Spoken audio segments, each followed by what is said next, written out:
सीताराम दोस्तों, कहते हैं कि चमत्कार को नमस्कार है और चमत्कार भी वहीं होते हैं जहां श्रद्धा और विश्वास होते हैं। और ऐसे ही एक चमत्कार की सत्य घटना हम आपके सामने लेकर आए हैं, जिसे सुनकर आपका नाम जप में विश्वास और ज़्यादा बढ़ जाएगा। क्या आपने सुना है कि कभी मूर्तियां भी आपस में बात करती है?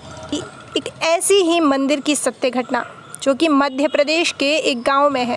ये मंदिर 300 साल पुराना है और इस मंदिर में सीताराम जी, लक्ष्मण जी और हनुमान जी विराजमान हैं। इस मंदिर में दूर दूर से लोग दर्शन करने आते हैं और इस मंदिर में साल भर में एक बार मेला भी लगता है। इस मंदिर की मूर्तियाँ इतनी अद्भुत हैं कि उन्हें देखते ही मन आकर्षित हो जाता है।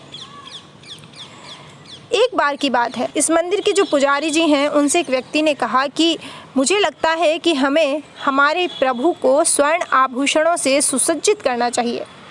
तब पुजारी जी ने कहा कि तुमने बात तो सही कही, लेकिन अगर स्वर्ण आभूषणों से सुसज्जित करेंगे तो फिर चोर इनसे आकर्षित होंगे और चोरी का खतरा बना रहेगा। लेकिन उस व्यक्ति ने सुनार से बात करी और सुनार ने कहा कि आप चिंता मत कीजिए, मैं इस तरह से स्वर्ण आभूषण बनाऊंगा कि कोई चोरी कर ही नहीं सकता। और अब प्रभु को स्वर्ण आभूषण पहना दिए गए और प्रभु बहुत ही सुंदर लग रहे थे और इस बात की चर्चा पूरे गांव में फैल गई। चोरों को भी ये बात पता लगी।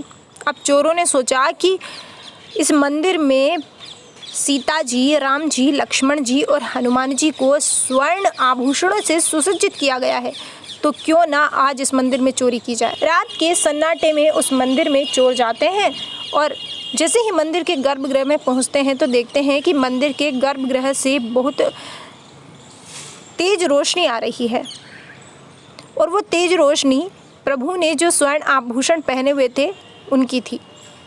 अब चोरों ने जल्दी से गर्भगृह में प्रवेश किया और सीता जी, राम जी, लक्ष्मण जी की जो स्वर्ण आभूषण है उन्हें चुराने की कोशिश की, लेकिन उनके बस की बात नहीं थी। अब उन्हें लगा कि ये आभूषण तो निकल ही नहीं रहे हैं, तो उन्होंने सीता जी, राम जी, लक्ष्मण जी तीनों की मूर्तियों को उठा लिया और कहा कि ये भी तो अष्टधातु से बनी है, इनका भी कुछ न कुछ दाम मिल ही जाएगा, हम इन मूर्तियों को ही ले चलते हैं। पास में ही हनुमान जी की भी मूर्ति थी, जिन्हें भी चोरों ने चुराने की कोशिश की, लेकिन उनके बस की बात नहीं थी क्योंकि हनुमान जी की मूर्ति उनसे उठी ही नहीं। अब चोर वो मूर्तियां चुरा कर ले गए और सुबह जब पुजारी जी ने देखा कि मंदिर के गर्भगृह में मूर्तियां नहीं हैं, तो पूरे गांव में जंगल की आग की तरह ये खबर फैल गई कि मंदिर से प्रभु की मूर्तियां चोरी हो गई। अब जो पुजारी जी थे उनका रो रो कर हाल बेहाल हो गया और उन्होंने प्रण लिया कि जब तक प्रभु नहीं आएंगे तब तक मैं अन्न जल का त्याग कर दूंगा और अपने प्राण त्याग दूंगा, या तो मेरे प्रभु को ढूंढ दिया जाए। अब पुलिस प्रशासन भी चौकन्ना हो गया। पुलिस प्रशासन ने भी पूरी खोज करी उन चोरों को ढूंढने की, लेकिन कोई सुराग हाथ नहीं लगा और पूरे गांव में हाहाकार मच गया कि प्रभु मंदिर छोड़कर चले गए। उधर चोर अब गांव छोड़कर जाने की तैयारी कर रहे थे। रात में एक चोर ने दूसरे चोर से कहा कि चले। तब दूसरे चोर ने कहा कि मैं थोड़ा थका हुआ हूँ, 1-2 घंटे नींद लेना चाहता हूँ, तुम कहो तो मैं सो जाऊँ। तो उसने कहा कि ठीक है, 1-2 घंटे सो जाओ। अब वो सो गया और जब वो सोया तो वो नींदों में चिल्लाने लगा, मुझे छोड़ दो, मुझे छोड़ दो। तब उस दूसरे चोर ने उसे जगाया और कहा कि क्या हुआ। तब उसने कहा कि मुझे ऐसा लगा कि मेरे ऊपर कोई 7-8 किलो का भारी वानर आकर बैठ गया और उसने कहा कि मेरे स्वामी को मंदिर में लेकर आओ। तब उस चोर ने कहा कि कैसी पागलों जैसी बातें करते हो, ऐसा कैसे हो सकता है, तुम्हें कोई बुरा सपना आया है, तुम सो जाओ और मैं भी सो जाता हूँ। अब दोनों चोर सो गए। अब वो जो दूसरा वाला चोर था उसे भी ऐसा ही प्रतीत हुआ और वो भी नींदों में चिल्लाने लगा, मुझे छोड़ दो, मुझसे गलती हो गई, मुझे छोड़ दो, मुझसे गलती हो गई। तब वो हड़बड़ा कर उठा। अब दोनों घबरा गए कि ये हो क्या रहा है।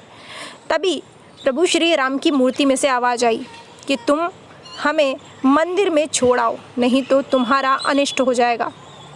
अब वो दोनों घबरा गए लेकिन मंदिर में छोड़ने जाने की उनकी हिम्मत कहाँ थी, क्योंकि उन्हें पता था कि मंदिर के बाहर तो भक्तों की भारी भीड़ लगी हुई है।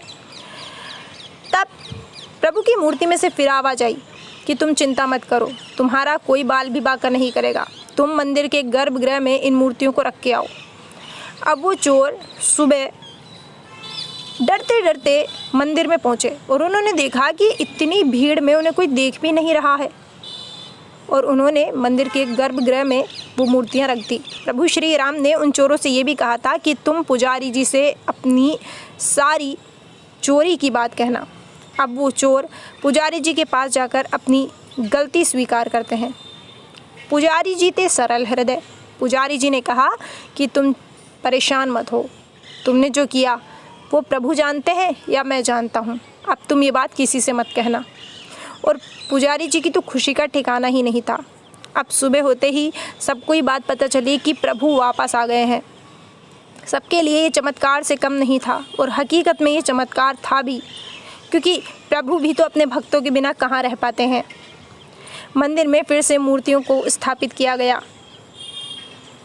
दोस्तों, ये सत्य घटना हमें यही बताती है कि जब भक्त में श्रद्धा, विश्वास और प्रभु के प्रति प्रेम होता है तो केवल भक्त ही नहीं, प्रभु भी भक्त के लिए उतने ही तड़पते हैं। प्रभु भी भक्त के बिना नहीं रह पाते हैं। जैसे कि सीताराम जी की वो मूर्तियाँ उन चोरों से कह रही थी कि मुझे मंदिर में छोड़ कर आओ, क्योंकि उन्हें भी अपने भक्तों की याद आ रही थी। बस इस दुनिया में सबको हम नहीं मना सकते, लेकिन अगर प्रभु को मना लिया तो मान लीजिए कि हमने पूरी दुनिया को मना लिया, क्योंकि जिसके साथ प्रभु होते हैं उसका कोई बाल भी बांका नहीं कर सकता। इस वीडियो के जरिए हम आप तक यही संदेश पहुंचाना चाहते हैं कि आप भी अपने जीवन को व्यर्थ ना जाने दीजिए और समय निकालकर प्रभु के नाम का जप कीजिए, क्योंकि मैं हमेशा यही कहती हूँ और संत महापुरुषों का भी यही कहना है कि इस दुनिया में अगर सबसे बड़ी कोई पूंजी है तो वो है नाम जप। फ़िलहाल बस आज के लिए इतना ही। अगर आपको हमारी वीडियो पसंद आई हो तो प्लीज़ वीडियो को लाइक कीजिए, चैनल को सब्सक्राइब कीजिए और बेल आइकन पर क्लिक कर दीजिए, ताकि हमारी आने वाली हर वीडियो का नोटिफिकेशन आपको मिलता रहे।